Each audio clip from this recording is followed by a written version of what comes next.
Good morning, everyone. It is Monday, April 20th, and I'm coming to you here with your ELA guided video lesson. New week, fresh start. I kind of love Mondays. You know, it's like a fresh start every week. That means things you didn't get done last week, you're going to have a fresh week to get them done this week. And this will be actually our first week together where we'll have all 5 days. The first week together, we didn't get to meet on Friday. And then the second week together, we didn't have Monday. So this will be our first full 5-day week. And I'm really excited about it. Okay, so our ELA skill that we're going to be diving deep into this week it's going to seem kind of basic at first, but we're going to take it a lot deeper. Basically, we're going to be working on answering questions from a text, asking questions about a text, and then generating or creating our own questions from a text. So we're going to be taking a book today and then different smaller pieces of text Tuesday and Thursday to really dive deep. Instead of just reading it and answering real basic questions, we're going to go really deep and think about these texts together. And I'm really excited. Okay, reading is something that I've always loved to do. And, you know, really until I became a teacher, I didn't think about my reading as much. I didn't think about connecting to the text or making predictions about my text. So as I've been a teacher for the past several years, I think that it's made me become a better reader. I've been able to think more about what I'm reading. So I'm really excited about this lesson the next couple of days. Okay, so I'm going to pop up that PowerPoint real quick. Yep, here we go. Let's pop that up. Okay, so a couple of things I want to talk to you about before we get into our book for today. So we've talked about this word, I think in the first week of lessons, maybe, schema. It's kind of a funny word, schema. And basically, schema is just a fancy word for everything you already know. All the information in your brain that you already know. So it's made up, the information that's in your brain is the places you've been before. It can be all the books you've read, the people you've met, the people in our lives, movies we've seen. Every experience and everything about us forms our schema in our brain. For example, if I were to give you a book about tigers, you might already have some schema in your brain about tigers. Maybe you've been to the zoo and seen a tiger. Maybe you've watched Daniel Tiger before. Maybe your favorite football team has the mascot of a tiger. That's your schema or the information in your brain already about a topic. We're going to tap into that schema in a minute when we get to our book. All right. And so I want you to remember that thing first, schema. It's just a fancy word for all of the, I got a little glare going. It's a fancy word for all of the information in our brain, all the things we already know about things. All right. So inferences is another word that I've mentioned. And so we're kind of think of this as like a puzzle. You've got your schema, the things that you already know about a topic, and then we can use that schema to create inferences, which put together is going to be our third thing here. So inferences is what we make to figure out things that the author doesn't exactly say. Some people call this reading between the lines. So while the author might not directly say something, we can use the schema that I already know based on the clues that the author's giving me to come up with inferences and then draw conclusions in just a minute. So like I said, your schema can help you to read between these lines, things you already knew, okay? So we've got schema, the information in our brain about things already, and then inferences are things that we can draw, conclusions that we can make based on what the author's kind of telling us, reading between the lines there, okay? And then finally, if we put this together, schema, making these inferences, lock them together, we can draw conclusions. Okay, so we can use text clues, those inferences that we just drew, and we can draw conclusions about a text. This is going to make a lot more sense when we apply it to our book in a minute. I just kind of wanted it to be fresh on your brain before we got started. So some different clues from the text we just talked about, inferences. Some different clues from the text can be pictures. We're going to have a lot of pictures in our book today. Hints or suggestions given by the author and the illustrator. Again, tapping back into that schema, things that have happened to you before, connections that you're able to make to the text. And then we can put all of this together to draw conclusions and then comprehend, which is a fancy word for just understanding what you're reading. That's our number one goal as readers, is to comprehend or understand what we're reading. Okay, and I'm sure you've talked about different connections to text before. You can connect to a text based on something that you've already read, something you've already seen, an experience you've already had. So we're putting all of this together to basically become incredible readers. Good readers do all of these things. I know it seems like a lot, and you know what? You actually already do this. You probably just didn't know that you were, so don't panic. All right, so what we're going to do now is I'm going to read this book to you called Can We Ring the Liberty Bell? Now, I found that it's a little tricky to hold up the book and you guys see. Sometimes there's a little bit of a glare and it's hard to see the words in the picture. So luckily for us, this book is on Epic. So I am going to flip over to Epic in just a second. Okay, and I'm going to, okay, here we go. Stop share. Let's share it again and go to the internet where we're going to go to Epic. All right, here we go. So we're going to be reading this book together in Epic, and I am going to give you the quiz number in a minute. Hopefully all of you have access to Epic here at on your iPads at home. So you are more than welcome to listen to me read this now. You can or you could pause it and go read it independently right now, or you could do both. You could listen to me read it right now, and then you could go back and read it independently when we're finished, okay?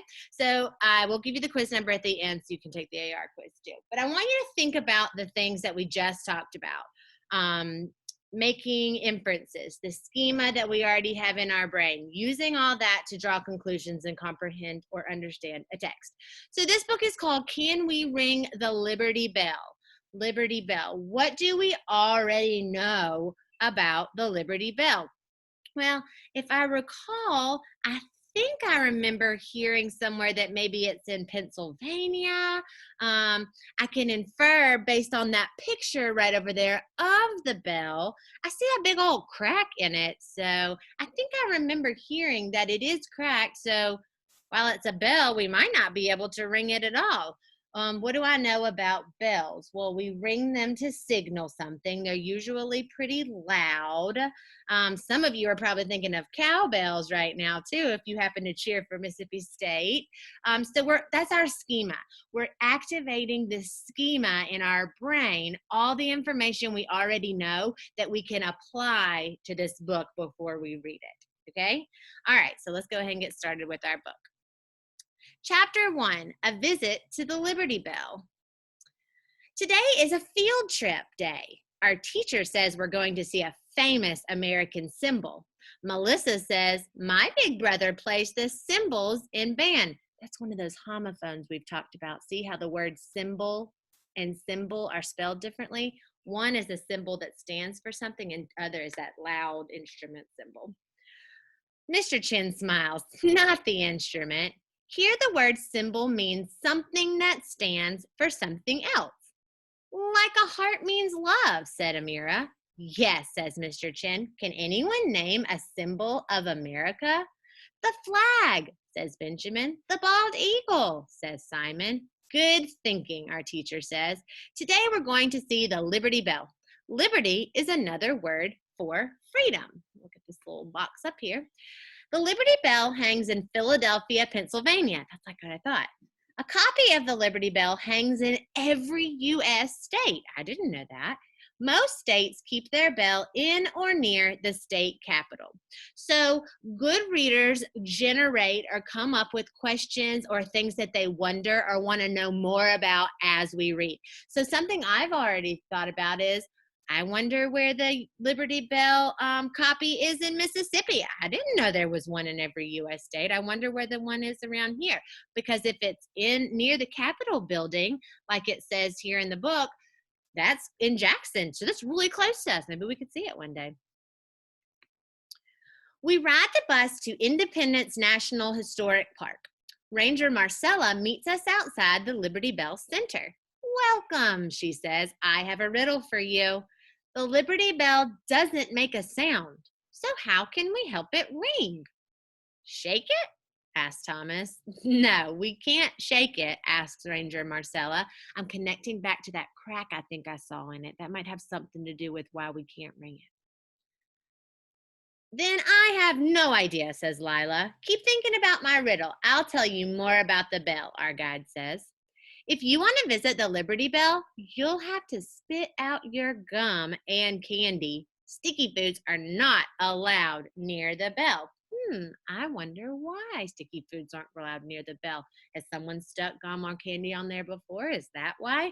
That's what good readers do. We're thinking about these things as we're reading the book. And if you want to pause and take a second to talk to someone in the room near you about something that you noticed or you think or you wonder or a connection you're making to this text, maybe you've been to Pennsylvania before, you can connect to that and you can share that as we go and then just press play and come back on. All right. Chapter 2, A Bell to Share the News. Look behind me, Ranger Marcella says. During the 1700s, that building was called the Pennsylvania State House. We learned that people in Pennsylvania's government worked in the State House. Ranger Marcella says, let's talk about communication. How do we learn news today? Watch TV, says Ryan. Mr. Chin says, I check my phone. Me too, Mr. Chin. Listen to the radio, Sylvia says. Our guide asks, did people have phones, radios, or TVs in the 1700s? No, we all say. We learned that bells rang to tell people there was news. Then people went to the State House to find out what was happening. I'm making a connection to a book that I just finished reading with my class called The Doll People, and that dollhouse family was over 100 years old. So they didn't know what TVs and phones were. They did have radios, but I'm connecting to something I've already read to apply it to here, this new text that I'm reading right now. It took 19 years to build the Pennsylvania State House. That's because the government kept running out of money to pay workers to build it. Well, that's a problem. I bet a lot of you can make connections today to how your parents check the news and read the news, since that's really important with what's going on right now. We follow our guide into the museum inside the Liberty Bell Center. She tells us that the State House needed a new bell in 1751. Workers in England made a bell that year, Ranger Marcella says. It arrived in Pennsylvania in 1752, but it cracked the first time it was rung. It cracked right away, says Jaden. Yes, it was too brittle, so workers here melted the bell down. They made a new bell with the metal, she tells us. It was hung in the State House. The Liberty Bell is made mostly of copper, and it also contains tin, lead, zinc, arsenic, gold, and silver. I bet you could make a bunch of connections to those different metals that it was made out of. That big old crack it made, too. It must have been very brittle. Ooh, sometimes it clicks the wrong thing. All right. We walked through the museum. When the bell was made, Pennsylvania was part of Great Britain. Ranger Marcella says many people living in America wanted their own country. They wanted to be free to make their own laws. We learned that our country's founder signed two important papers in the State House. The Declaration of Independence said America wanted to be its own country. It was signed in 1776. The Constitution is a set of rules for our government. It was signed in 1787. Ranger Marcella adds, because these papers were signed in the State House, today it's called Independence Hall. So you could make a bunch of connections to that too. What do you know about the Declaration of Independence? What do you know about 1776? That always makes me think of 4th of July. We celebrate the very first 4th of July with 1776 there, when we declared independence from Great Britain, the birth of our nation. Take a look at this x-ray, Ranger Marcella says. It shows what happened to the bell in 1846. I had an x-ray when I broke my arm, says Zach. I bet a lot of you can make a connection to that. We all look at the big x-ray of the bell. We can see a crack. The bell cracked and broke when it rang for George Washington's birthday. Does anyone know who that was? Yes, he was our first president, answers Delia. You could probably make a connection to this also back when we did our Grace for President and My Night in the White House unit. I know we talked about George Washington a lot then. Correct. He died in 1799. We still remember his birthday, our guide says. The bell rang for the last time on that day in 1846. No one knows for sure why the bell cracked. It may have been rung too much for too many years. Tiny cracks had appeared before, but people were still able to ring it. After the big crack formed, the bell could not be rung anymore. I like this diagram here. This is the text feature we don't talk about too much, but it's got the three parts of the bell labeled. That yoke is the top part. Kind of to think of the like a yoke you put on an ox. You've got the bell portion of it, the body, and then the clapper that's in the middle. Chapter 3, a symbol of liberty. At last we see the bell. Why do we call it the Liberty Bell? Asks Mr. Chen. Good question, Ranger Marcella says. Look closely at the top. I see the word liberty right there, says Nicholas. Yes, our guide says. It says proclaim liberty. Proclaim means to tell everyone about something. So proclaim liberty means to tell everyone about freedom. We learned that people began calling the bell the Liberty Bell in the 1830s. That's interesting. I wonder why it took them that long to call it that. I always thought it was called the Liberty Bell as soon as they got it. And excuse me. Woo. All right, chapter 4, ringing for freedom. Can we ring the Liberty Bell? Asked Diana. Sorry, says Ranger Marcella. Remember, the Liberty Bell is broken. It doesn't ring anymore. Mia says, but your riddle said we can help it ring. How can we ring a bell that doesn't work anymore? Ranger Marcella says, we ring the bell by being fair to everyone. We make sure everyone has freedom. So Ranger Marcella is saying that we can help freedom to ring freedom by making sure everyone has freedom and being fair to everyone. I love this little text box in here with how much it weighs. The Liberty Bell weighs 2,080 pounds. That's as much as 260 gallons of milk. It's almost 4 feet wide and 3 feet tall. I would love to see that one day. Our field trip's almost over. What do we say to our guide? Mr. Chen asked. Thank you, Ranger Marcella, we say together. Has anyone made a connection to a field trip they've been on before? I know everyone's been on a field trip before. Back at school, we hear the bell ring at the end of the day. That bell rings for your freedom from school, our teacher jokes.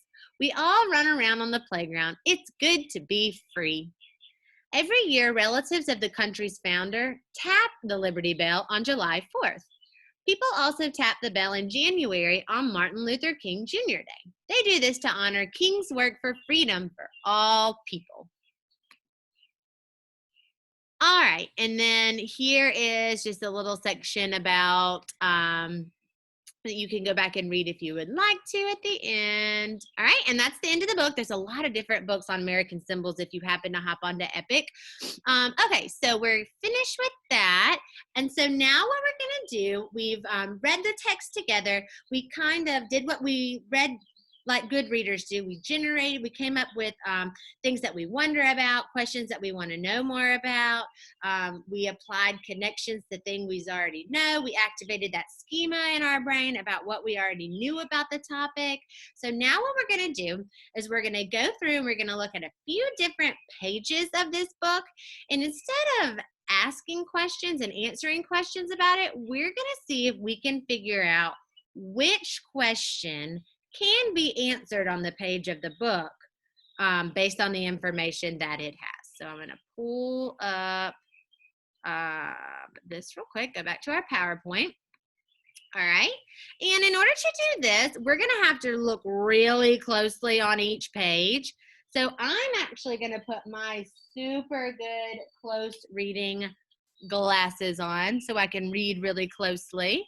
I'm going to be able to zoom in on the text so I can find the information that helps me figure out which question can be answered on this page. Okay, so if we look at this page, this was page 9. We've already read it in the text. I'm not going to go back and read the whole thing to you, but if you look over on the right side, I've got 4 questions that I'm giving you. And we're trying to figure out which one of these 4 questions can I answer on this page of the book. I also put a little reminder at the bottom that we need to note evidence from the text to prove your answer. Now, if we can't find evidence in our text to prove the answer that we choose over here, we probably don't need to choose that as our question that we can answer from the page, right? We need to be able to find evidence of the answer on the page. Okay, so I'm going to make my video go away for just a second so I can pull up my iPad in order to be able to go through and note evidence from the text to prove my answer. Okay, so let's look at question number 1. Question number 1 says, where did the people of Pennsylvania's government work? Okay, now, I do remember reading in this book earlier on a different page that the people of the government worked at that place called the State House. However, if you notice, it's asking me which question can be answered from this page. I cannot find on this page that they worked at the State House. So while I do remember hearing that and I do have that knowledge in my brain, I cannot answer that question on this page, so I'm going to slash it and trash it. What about B? B says, how do we learn news today? Well, I remember back in my book, I think it was the page right before this one, it said that we use our phones or we watch TV. It does have the little section here about listen to the radio, but right there. But it's not telling us that we listen to the radio in order to get news on this page. So I'm actually going to put a little question mark by that one. I don't know if that's the best choice, but it does mention about the radio on there. All right, and let's look at C. C says, how long did people work in the State House? I don't have any evidence in here to prove an answer to how long did people work in the State House. There's no information about that on this page, so I'm going to slash and trash that one. And now let's look at D. D says, how long did it take to build the State House? Oh, looky here. I'm going to change my color because you won't be able to see it very well. If I look in that little text box right there, right underneath the bell, it says, it took 19 years to build the Pennsylvania State House. Right there. I've got evidence to prove the answer. How long did it take to build the State House? It took 19 years to build the Pennsylvania State House. So this one's nice and clear. So I think we're going to go back and slash and trash B and choose D. D is the question that can be answered from this page. All right. So now that you see what we're going to be doing, let's go on to the next one. All right, this next one is the same thing. Which question can be answered from this page? All right. Yeah, okay, just wanted to make sure it was working. All right, so let's look at the first question. The first question, A, is where is Pennsylvania? I see Pennsylvania mentioned here on this page that it arrived in Pennsylvania in 1752, but this page does not answer where is Pennsylvania. I would need like a map or an explanation for that. So slash it and trash it. What about B? Where is the Liberty Bell Center? Well, I do see Liberty Bell Center here. It says we followed our guide into the museum inside Liberty Bell Center. But again, that doesn't tell me where Liberty Bell Center is on this page. If I went back a couple of pages, I think it explained that a little bit better. But again, from this page, I cannot answer where the Liberty Bell Center is. All right, what about C? Who made the Liberty Bell? Who made the Liberty Bell? If I look about in the middle of this page, I can see the sentence, workers in England made a bell that year. And we know that that bell that they're talking about is the Liberty Bell. So I'm going to put a question mark here because I think the answer is workers in England. but let's check D just in case. D says, who lives in Pennsylvania? Well, a lot of people live in Pennsylvania, don't they? I see Pennsylvania here also, but there's no evidence here to answer who lives in Pennsylvania. So I'm going to slash it and trash it, making C my answer, because I can answer that question right there on the page. Workers in England are the people who made this bell. All right, good job, guys. We are cruising right through this. All right, on this page is where they're talking about those different important documents that were signed in the Independence Hall inside the State House. It mentioned the Declaration of Independence and the Constitution. So let's see which question we can answer on this page. If you're kind of getting the hang of it and you want to pause this video real quick, you could totally do that and see if you can look on the page to find which question can be answered. Otherwise, if you're not quite ready for that yet, just let it play on and stick with me. We'll do it together. Okay, so A says, who signed the Declaration of Independence? The only information I see here about the Declaration of Independence is what it is. It says the Declaration of Independence said America wanted to be its own country. So I know when it was signed, I know what it was, but I cannot find evidence for who signed it on this page. Okay. Next question is, where is the Declaration of Independence? Again, I only know what the Declaration of Independence is and when it was signed. I don't know where it is today. There's no evidence on this page to answer where it is today. So I'm going to slash it and trash it. C is asking me, what is the Constitution? Well, I do see the Constitution mentioned here in the middle. It says the Constitution is a set of rules for our government. It was signed in 1787. So what is the Constitution? It's a set of rules for our government. I found the answer to that question. So I'm going to keep it. Last one asks, how old is America? Well, I do know that the Declaration of Independence was signed in 1776, but I don't have the exact information or sentence stating how old America is based off this. So I don't think that's my best choice here. I think C is our best choice because I find the answer right there in the middle where it says the Constitution is a set of rules for our government. All right, cruise in, my friends. We've got two more. Uh-oh. Sorry about that. 1, 2. Got two more, and then I'll explain your activity that you're going to be doing today. Okay? This one, same thing. Which question can we answer from this page? This was the page where it talked about how the bell cracked and really broke for good on George Washington's birthday in 1846. So it was actually, he died in 1799, so it actually rang for his birthday on 1846, well after he had died. That's kind of funny, but they still rang it for his birthday. All right, so A says, when was the last time the Liberty Bell rang? When was the last time the Liberty Bell rang? I can look back in my text here, and it said, we still remember his birthday. The bell rang for the last time on that day in 1846. So I can answer that the Liberty Bell rang for the last time on George Washington's birthday in 1846. So let's keep that one. What about B? B says, why did the Liberty Bell crack? Well, I see here at the top of this page that it cracked and broke when it rang, but I don't know exactly why it cracked. It even says here in this text box, no one knows for sure why the bell cracked. So I can't answer why did the Liberty Bell crack. It says no one really knows.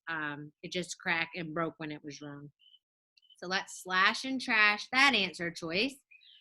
All right, C says, who was president after George Washington? Well, I see on this page that he was our first president.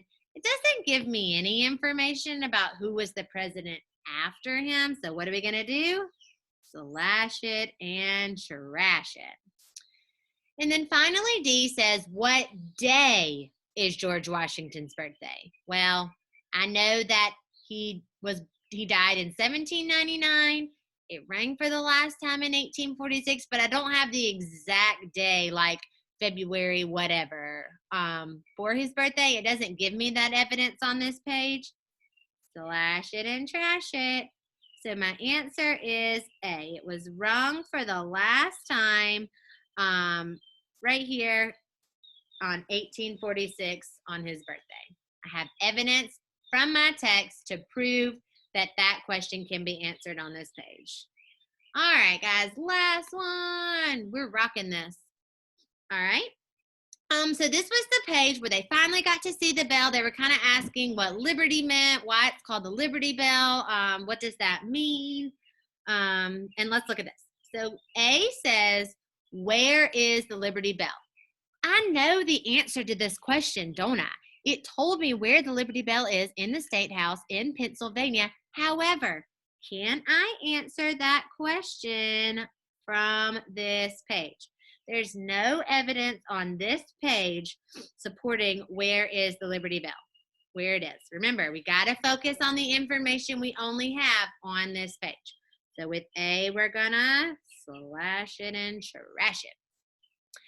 B is asking how big the Liberty Bell is. I do remember on another page it talked about that. Remember how it said that it was over 2,000 pounds, which was like over 200 something gallons of milk. But can I see that on this page? How big it is not supported on this page. So with B, I'm gonna slash it and trash it. I cannot answer that question on this page. C says, what does proclaim liberty mean? I remember on this page they were asking about the word liberty, what proclaim meant. So I can look on my page right over here underneath the bell, and it says, so, oopsies, I have my highlighter. It says, so proclaim liberty means to tell everyone about freedom. So what does proclaim liberty mean? It means to tell everyone about freedom. So I'm going to keep C. That might be my answer. And D says, who built, oh, sorry, little error there, supposed to say built. Who built the Liberty Bell? I remember that from one of the first pages where it talked about those workers in England. I think that was one of the questions we answered earlier, but I don't have that information on this page. Slash it and trash it. So the only question I can answer from this page is, what does proclaim liberty mean? Right there it says to tell everyone about freedom. All right, guys, you did it. We read super closely with our zoomed in super hard worker reading glasses, and we did it. We read so well that we are definitely ready to take this AR quiz now, okay? I highly suggest you go back on Epic and read this book maybe one more time before you take the quiz. Sometimes these nonfiction books quizzes can be a little bit tricky. But there's the quiz number for you whenever you're ready to do that. And then your last thing for ELA for today is gonna be hopping on over to Seesaw, and I've assigned you, or your teacher has assigned you, 4 short passages where you're going to read that passage, and then if you look at the bottom down there, it says, what question can you answer after reading the paragraph? Exactly like what we just did. So you're just going to go back, you're going to note evidence in your text, you're going to highlight the answer to that question you found, and then you're going to circle A, B, or C on each of those cards. Now, I do want to point out that, see right here where it says 1 of 4. There are 4 cards. So there's going to be one that says number 1, number 2, number 3, and number 4. You're going to do all 4 reading the paragraph and then circle the question that can be answered in the text, okay? Again, don't forget to note evidence from your text to prove your answer. You guys did such a great job. I know that was a little bit tricky to think through what we were reading today, but you guys dug so deep with me, and I'm super proud of you. And I can't wait to see you back here tomorrow, where we're going to practice some fluency together, read a little bit more about some American heroes, and practice that evidence to answer questions from the text again. All right, guys, see you tomorrow. Bye.